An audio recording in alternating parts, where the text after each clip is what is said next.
আল্লাহ বলছেন তোমরা বান্দা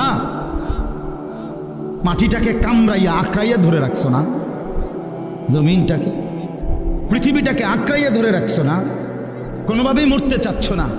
কিন্তু তুমি কি জানো না বান্দা, দুনিয়া যে তোমারে থাকতে দিবে না। তোমার দাদা মরতে চায় নাই, তোমার দাদা থাকতে পারে নাই। তোমার বাপ মরতে চায় নাই, তোমার দাদা বাপ থাকতে পারে না। এই পৃথিবীর কেউ মরতে চায় নাই, কিন্তু কেউ থাকতেও পারে না। তুমি থাকবা কেমনে? আমি থাকবো কেমনে? আমার দাদারে তো আমি নিজ চোখে দেখছি, কই আমার দাদা তো এখন নাই। আমার নানিরে আমি নিজ চোখে দেখছি, কই তারা তো নাই। আমার মা, আমার বাবা, আমার দাদা, চাচা, মামা, ফুফা, খালু, কত মানুষ।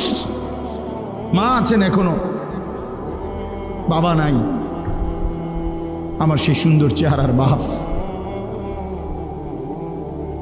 ওনায় তো অনেক দিন হয়েছে আর দেখি না, এখন খবরে চলে গেছেন সেই কত আগে।